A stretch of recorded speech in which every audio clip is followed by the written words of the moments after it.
नमस्कार, जय हिंद दोस्तों। मैं आपका दोस्त शुभम गिरी आप सभी लोगों का हार्दिक स्वागत करता हूं अपने YouTube channel study with Shubham Giri में।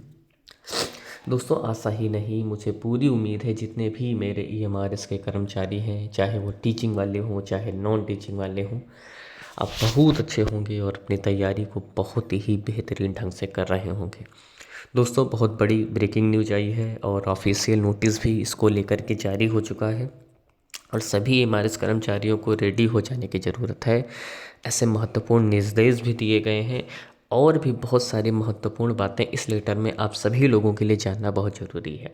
दोस्तों, हम ऑफिशियल लेटर पर चलेंगे, मगर उस पर जाने से पहले मेरा आपसे विनम्र निवेदन है कि दोस्तों, अगर आप हमारे चैनल पर पहली बार जुड़े हैं और आपको नियमित रूप से ईएमआरएस के वेटिंग लिस्ट, न्यू वैकेंसी, अन्य जितनी भी अपडेट्स आती हैं और अन्य गवर्नमेंट जॉब, शिक्षक भर्तियों से रिलेटेड सारी सूचनाएं नियमित रूप से चाहिए, तो आप प्लीज़ हमारे चैनल स्टडी विद शुभम गिरी को ज़रूर सब्सक्राइब करिएगा और बेल आइकन को ज़रूर प्रेस करिएगा।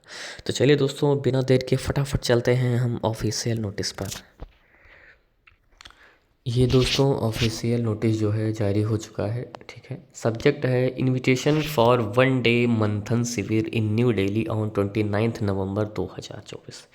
दोस्तों, विभिन्न मुद्दों पर चर्चा करने के लिए इनविटेशन मांगा गया है, मतलब कि सभी लोग शामिल होंगे 29 नवंबर को। कौन कौन से कर्मचारी शामिल होंगे, क्या है पूरा प्रावधान, हम सारी बातें दोस्तों हम आपको इस लेटर में बताएंगे। तो चलिए दोस्तों, इसको हम हिंदी में ट्रांसलेट करते हैं और उसके बाद एक एक लाइन को बहुत अच्छे से हम समझते हैं। ये दोस्तों हम फर्स्ट पेज पर आ चुके हैं, ठीक है। विषय है 29 नवंबर 2024 को नई दिल्ली में एक दिवसीय मंथन शिविर के लिए निमंत्रण संबंधी।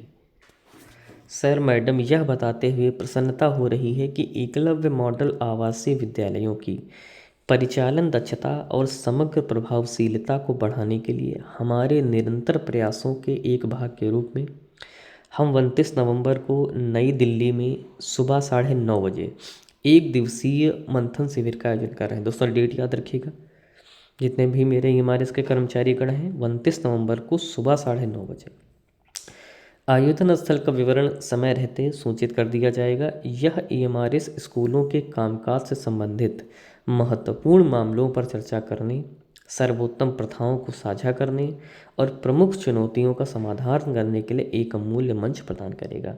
यानी दोस्तों, जो अच्छी बातें हैं आपके ईएमआरएस की वो शेयर करनी है, जो समस्याएं हैं वो रखनी है, ठीक है। राज्य नोडल अधिकारी वित्त प्रमुख के रूप में आपके राज्य में ईएमआरएस के कार्यान्वयन और प्रगति की देखरेख करते हुए आपकी भागीदारी महत्वपूर्ण है। यह शिविर सभी हितधारकों को एक साथ आने, विचार विमर्श करने और देश भर में ईएमआरएस में आदिवासी छात्रों के लिए शिक्षा और सुविधाओं की गुणवत्ता में सुधार करने की दिशा में एक स्थायी और सहयोगी दृष्टिकोण तैयार करने का अवसर प्रदान करेगा। हम इस शिविर में राज्य ईएमआरएस सोसाइटियों के सभी नोडल अधिकारियों, समझ लीजिए किसको किसको शामिल होना है, और वित्त प्रमुखों की गरिमामय उपस्थिति का अनुरोध करते हैं। मंथन शिविर में चर्चा के लिए संक्षिप्त एजेंडा बिंदुओं में विभिन्न प्रभागों से संबंधित विभिन्न परिचालन पहलुओं पर चर्चा शामिल होगी और आपके संदर्भ के लिए संलग्न है। कृपया उस शिविर में भाग लेने वाले अधिकारियों का विवरण। अब देखिए दोस्तों, इसमें कौन कौन सी बातें हैं। सबसे पहले शैक्षणिक विभाग के दोस्तों महत्वपूर्ण बिंदु कौन से हैं वो आप सभी लोग देख लीजिए।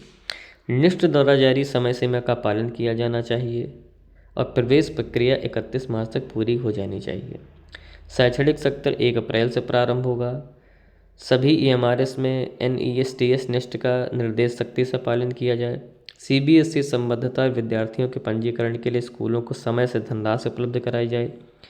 आवश्यक प्रारूप में एनसीसी का नवीनतम डेटा प्रस्तुत किया जाए। खेलकूद और अन्य विवरण समय पर प्रस्तुत किए जाएं। डेटा समय पर उपलब्ध कराना जाना है।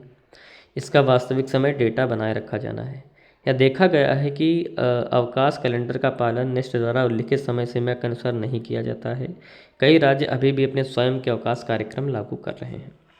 स्कूल को सूचना भेजने का कार्य प्राथमिकता पर किया जाना चाहिए, क्योंकि निष्ठ से सूचना स्कूल तक देर से पहुंचती है। सभी ईएमआरएस के लिए ईएमआरएस डेटा का नियमित अद्यतन और रखरखाव सुनिश्चित करें। स्कूलों में इंटरनेट की समस्या भी बनी हुई है, कृपया संभावित समाधान तलाशें। नियमित एवं संविदा कर्मचारियों को विवरण उपलब्ध कराया जाना चाहिए। प्रत्येक में ईएमआरएस के कर्मचारियों का डेटा।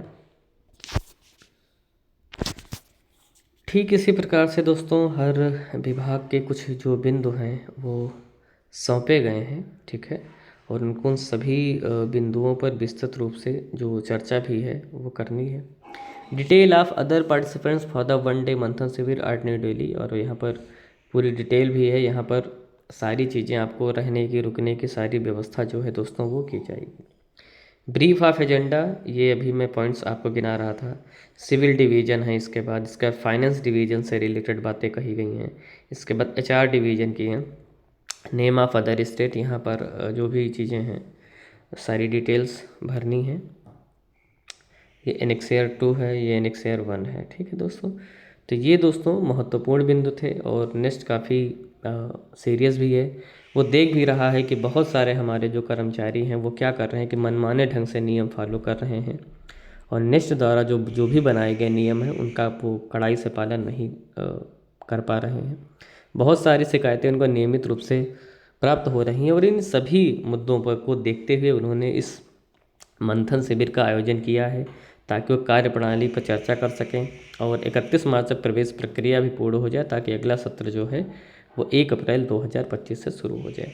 तो ये दोस्तों बहुत ही अच्छी अपडेट थी, बहुत इंटरेस्टिंग जानकारी थी। आप सभी लोग इस लेटर को समझ लीजिए, नहीं है तो बताइएगा, हम सेंड कर देंगे आपको। दोस्तों अगर वीडियो अच्छी लगी हो तो लाइक करिएगा, मन में सवाल हो कमेंट करिएगा, और वीडियो को शेयर भी करिएगा। दोस्तों अगर आप चैनल पर नए हैं तो प्लीज़ सब्सक्राइब जरूर करिएगा हमारे चैनल को, उम्मीद है आप करेंगे। तो आज की वीडियो में बस इतना ही रखते हैं। जैसे ही हमें अन्य अपडेट मिलेगी हम तुरंत उपस्थित हो जाएंगे आपके समक्ष नई वीडियो लेकर के। तब तक अपना ख्याल रखिएगा और मेरे साथ बोलिए जय हिंद, जय भारत।